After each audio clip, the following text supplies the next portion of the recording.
역사를 바라보는 두 가지 관점이 있습니다. 하나는 이 순환사관이고요. 하나는 직선사관입니다. 순환사관이라는 것은 말 그대로 역사가 계속 돌고 돈다라는 어떤 관점으로 역사를 인식하는 것인데요. 이런 이제 순환사관은 뭐 힌두교나 불교에서 어떤 윤회 사상으로 이렇게 이제 나타나게 되지요. 반면에 우리 기독교는 직선사관을 가지고 있습니다. 처음이 있고 나중이 있고 시작이 있고 끝이 있다. 이것을 믿는 역사적 관점을 바로 직선사관이라고 이야기합니다. 그리고 이 역사의 시작과 끝을 붙잡고 계신 분이 바로 알파와 오메가 되시는 우리 하나님이세요. 그 하나님은 참으로 역사의 주관자이시고 모든 인생의 주인이시며 왕이요 통치자이십니다. 그렇다면 그 하나님이 붙잡고 계신 이 세상의 끝은 언제 찾아오게 되는 것일까요? 잘 아시는 대로 우리를 위해 십자가 죽음을 대신 감당하시고 사흘 만에 부활하신 우리 주님, 하늘에 오르사 하나님 보좌 우편에 앉아 계시다가 때가 되면 장차 산자와 죽은 자를 심판하기 위해 다시 오실 그리스도 예수, 그분이 오시는 그날 이 세상은 끝이 나고 새 하늘과 새 땅이 열리게 되는 것입니다. 그러므로 우리는 내 인생과 피조 세계의 끝날이 점점 다가오고 있다, 이 사실을 기억하면서 항상 깨어 있어야 할 것이지요. 나아가서 다시 오실 주님을 기다리며 이 땅에서 사는 동안 순결하고 거룩한 신부로 영적 정절과 주님을 향한 신앙의 지고지순을 지켜가야 할 것입니다. 그런데 우리 주님, 우리더러 내가 언젠가는 올 테니까 대책 없이 기다려라 이렇게 말씀하시지 아니하고 주님이 다시 오실 그 끝날에 있을 징조들을 우리에게 알려주심으로 우리가 좀 더 참고 소망을 붙잡고 인내하는 데 도움을 주십니다. 그렇다면 이 마지막 때 주님이 다시 오실 이 끝을 향해 가는 말세라고 불리는 시기에는 어떤 특징들이 있을까요? 어떤 일들이 일어나게 될까요? 디모데후서 3장 2절에서 6절을 보면 마지막 때의 특징들을 이렇게 설명을 하고 있는데, 이해하시기 쉽게 쉬운 성경 버전으로 제가 한번 읽어 드리도록 하겠습니다.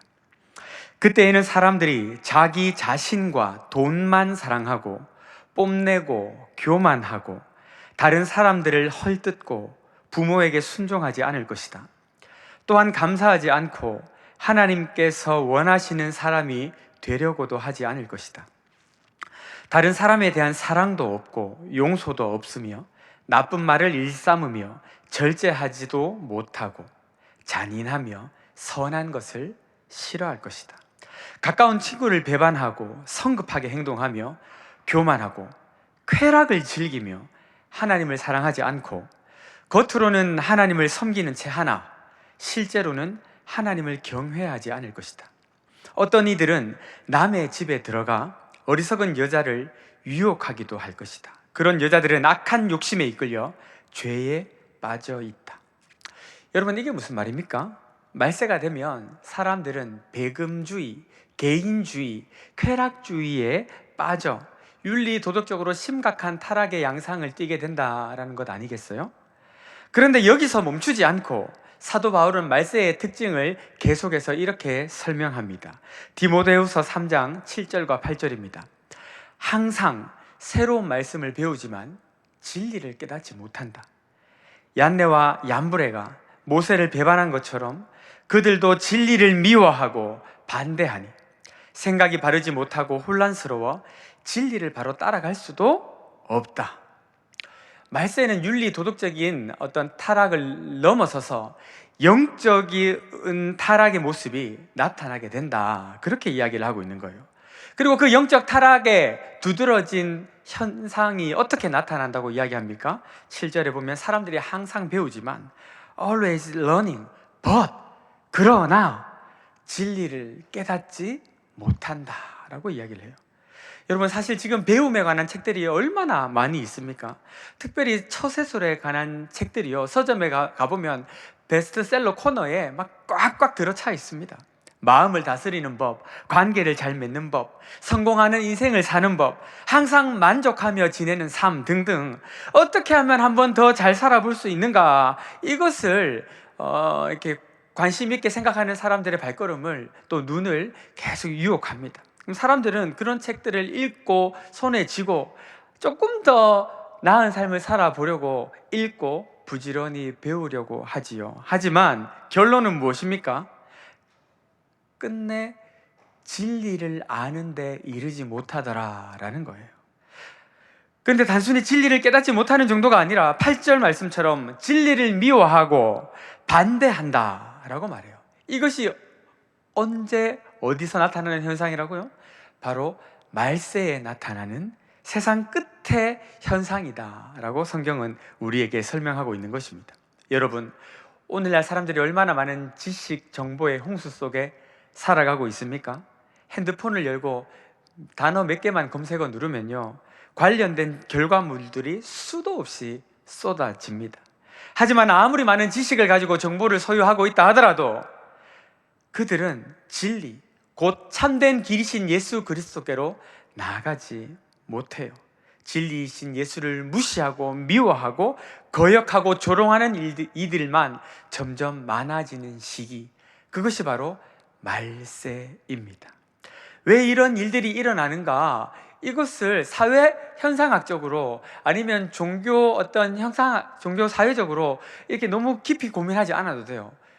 주님이 말씀하고 계시거든요. 그런 일들이 일어나는 까닭은 다른 게 아니다. 때가 다 돼가기 때문이다. 때가 다 돼가기 때문이다. 그렇게 말씀을 하고 있는 것이죠. 그렇다면 이 말세, 그리고 말세의 지 말을 살아가고 있는 우리는 이 마지막 때를 어떤 자세로 살아가야 하는 것일까? 그것을 우리가 오늘 사도 바울의 교훈을 통해서 함께 살펴보기를 원합니다. 두 가지인데요. 말세의 성도는 어떻게 살아가야 할까요? 첫 번째, 어려움에서 우리를 건져주실 주님을 바라보아야 합니다. 여러분, 우리는 이 시기를 사는 동안 너무 뻔한 말이지만 주님을 바라보아야 돼요. 왜 이렇게 말씀을 드리냐 하면 주님 말고도 우리의 시선을 뺏는 것들이 너무나 많아졌기 때문입니다. 주님 말고도 우리가 들어야 될 소리들이 너무 많아졌기 때문이에요. 그렇기 때문에 그러하기에 그럼에도 불구하고 더욱 우리가 힘써야 되는 일이 무엇입니까? 바로 세상 눈을 감고 주님을 바라보고 세상 귀를 닫고 주의 음성에 귀를 기울이는 것, 그것이 바로 말세를 살아가는 우리가 취해야 될 행동 양식이다라는 겁니다. 여러분, 사도 바울이요, 말세에는 이런 일들이 일어날 거야 라고 설명한 다음에 어떤 이야기를 합니까? 갑자기 자신이 살아왔던 삶을 간증하기 시작해요. 어떤 간증입니까? 간증의 내용이 별거 아니에요. 나 이때까지 엄청나게 고생했다. 교회 세우고 복음 전하느라고 죽을 뻔했다. 그런데 그 가운데서 하나님이 나를 건져주셨다. 갑자기 이 이야기를 왜 하는 것일까요? 그것은 바로 이 편지의 수신자인 디모데를 위로하기 위해서입니다. 디모데가 지금 처한 목회 상황이 너무 어렵고 고통스럽다는 것을 바울은 누구보다도 더 잘 알고 있었기 때문이에요. 디모데는 어떤 어려움을 가지고 있었을까요? 교회 내적으로는 아까 말씀드린 것처럼 사람들이 윤리, 도덕적 그리고 영적으로 심각한 타락의 모습을 가지고 있었습니다.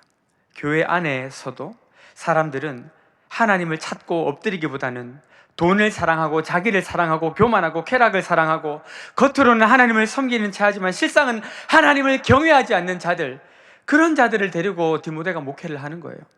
여러분, 믿음이 도무지 자라나지 않고 도리어 타락해가는 양무리를 바라보는 디모데의 마음이 얼마나 안타까웠을까요? 그뿐만이 아닙니다. 디모데는 교회 내적으로 뿐만 아니라 외적으로도 심각한 어려움을 만나게 돼요. 이 디모데후서는 AD 약 66년경에 기록된 것으로 우리가 알고 있는데, 이때가 어떤 시기냐 하면 로마의 대화재가 일어나고 그 화재의 범인으로 네로 황제가 누구를 지목합니까? 기독교인들을 지목해요. 저 예수쟁이들이 불질렀다, 로마를 불태웠다. 그래서 기독교인들이 그때부터 극악무도한 극심한 박해를 당하는 시기였습니다.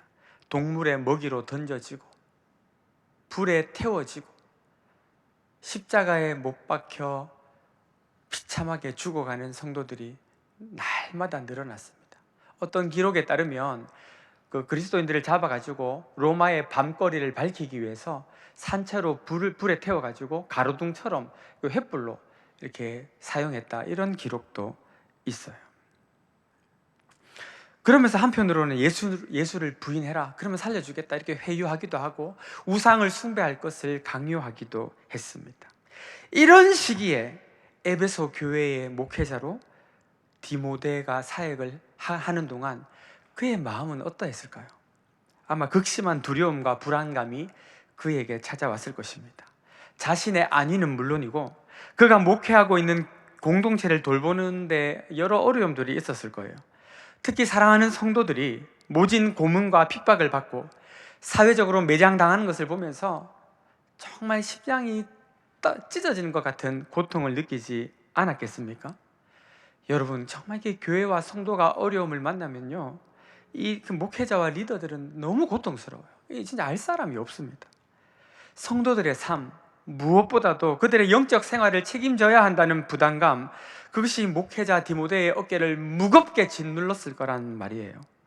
그 마음을 너무나도 잘 알았던 사도 바울, 그는 자신이 사랑하는 믿음의 아들 디모데가 겪고 있는 이 고통을 생각하면서 옥중에서 그 생의 마지막 편지를 써 내려갔던 것입니다. 사랑하는 아들 디모데야, 너도 알다시피 나 지금까지 교회 세우고 복음 전하느라 고생 많이 했다. 내가 얼마나 끔찍한 고초를 당하고 박해를 받았는지 너도 잘 알지 않냐? 그런데 디모데야, 이 모든 어려움 속에서 주님이 나를 건지시고 구원해 주셨다. 원래 그리스도 안에서 경건하게 살려고 하면 박해를 받는 법이란다. 네가 지금 고통받고 있다는 것은 네가 주님 뜻대로 살고 있다는 반증 아니겠니? 나는 그런 네가 너무 자랑스럽다. 그런 네가 너무 기특하구나. 너 조금만 참아라. 이럴수록 더 주님 의지해라. 주님 다시 오시는 거 너도 알고 있지 않니? 너 그거 믿지 않니? 이 편지를 읽어 내려가는 디모데의 마음이 어땠을까요? 아마 큰 위로와 격려를 얻었을 것입니다. 여러분, 우리 역시 마찬가지입니다. 우리는 작년보다 올해, 어제보다 오늘 더 역사의 끝에 가까이 다가와 있습니다. 말세의 징조가 우리와 우리들의 삶 안팎에서 짙게 드러나고 있습니다. 이런 말세를 살아가는 우리가 기억해야 할 것은 무엇일까요? 그래, 세상이 흔들리고 사람들이 변해가는 것은 말세 때문이야. 말세이기 때문이야. 믿음이 흔들리고 사람들이 믿음의 길에서 떠나가는 것 다 끝이 다가오고 있기 때문이야. 악한 사람들과 속이는 자들이 더욱더 기승을 부리고 있는 것, 그것은 바로 지금이 역사의 끝날과 가장 가까이 맞닿아 있는 시기이기 때문이야. 이럴수록 더 정신을 차리고 주님을 바라보자. 더욱 주님을 의지하자. 이것이 바로 말세를 살아가는 성도들이 품어야 할 마음의 자세 아닐까요? 여러분에게는 경건하게 살아가는 삶으로 인해 받는 어려움과 핍박이 있으십니까? 그렇다면 그날 거기서 우리를 위로하시고 우리의 눈물을 닦아주실 그 주님을 기대하시면서 더욱 주의 얼굴을 구하고 주님 붙잡고 살아가는 일에 우리 자신을 쏟아 넣으시는 은혜가 있게 되시기를 예수님의 이름으로 축원합니다. 두 번째로, 우리가 이 마지막 시대를 살아가는 성도로서 어떤 자세를 가져야 할까요? 그것은 바로 하나님의 말씀 안에 거해야 한다라는 것이에요. 14절은 이렇게 이야기합니다. 그러나 세상이 이렇게 말세의 징조로 힘들고 어렵고 고통스러우나 너는 배우고 확신한 일에 거하라. 할렐루야. 배우고 확신한 일에 거하라. 세상은 점점 악해지고 경건하게 살려고 하는 자들은 어려움을 당하고 서로 속고 속이는 것이 일상화되는 이 시기, 그러나 너는 그러한 세상 풍조에 휩쓸리지도 말고 거기에 동조하지도 말고 네가 어려서부터 배우고 알고 믿었던 일, 곧 하나님의 말씀 안에 거해라.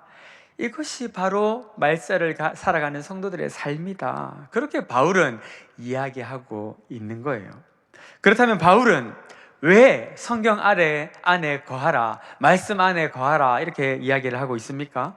그것은 성경이 우리에게 주는 유익이 있기 때문이에요. 어떤 유익이 있습니까? 첫 번째로는 구원의 유익입니다. 15절, 성경은 능히 너로 하여금 그리스도 예수 안에 있는 믿음으로 말미암아 구원에 이르는 지혜가 있게 하느니라. 세상의 끝이 오면 모든 인생들은 그 안에 있는 믿음의 유무로 말미암아 영벌과 영생으로 나누어집니다. 그때 그 최후의 날 영생으로 가는 유일한 방법이 무엇입니까? 그것은 예수 그리스도를 믿는 믿음입니다. 그런데 이 믿음은 어떻게 우리에게 주어집니까? 바로 하나님의 말씀, 성경을 통해서 우리에게 주어지는 것이죠. 그러므로 말세, 그날이 가까이 옴을 보면 볼수록 우리는 더욱더 무엇을 해야 된다?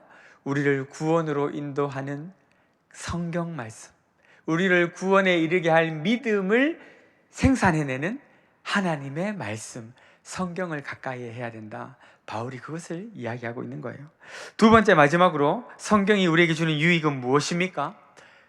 바로 구원받은 자답게 살 수 있는 방법을 우리에게 알려주고 있습니다. 16절은 성경의 영감설에 대해서 이야기하고 난 다음에 성경의 유익을 우리 다음과 같이 네 가지로 설명합니다. 성경은 진리를 가르쳐주고, 삶 가운데서 무엇이 잘못됐는지를 알려주고, 잘못된 것을 어떻게 하면 고칠 수 있을지를 가르쳐주고, 그리고 의롭게 사는 법을 알려준다 이야기해요. 그리고 그렇게 함으로 어떤 결과를 기대할 수 있는가? 17절, 이는 하나님의 사람으로 온전하게 하며 모든 선한 일을 행할 능력을 갖추게 하려 함이라.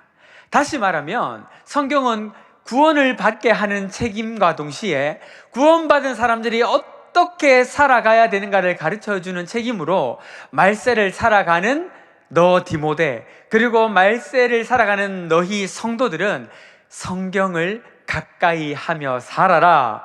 이것이 바로 사도 바울이 디모데, 그리고 세월을 뛰어넘어 오늘 우리에게 주시는 권면 아니겠어요?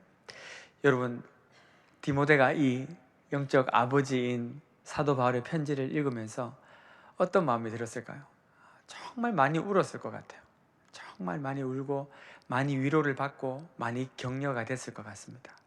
그리고 이 위로와 격려를 붙잡고 디모데는 틀림없이 주를 가까이 하고 주의 말씀을 가까이 하며 이 편지를 읽은 후부터 24년을 더 에베소 교회에서 목회를 합니다.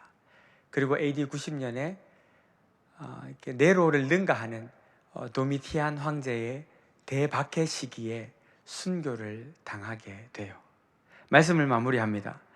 여러분, 우리는 세상의 끝날과 맞닿아 있는 시기를 지금 살아가고 있습니다. 이 말세에 경건하게 살아가는 자들은 박해를 받게 될 것이에요. 어떻게 이 시기를 우리가 보낼 수 있을까요? 어떻게 이 시기를 우리가 이겨내며 살 수 있을까요?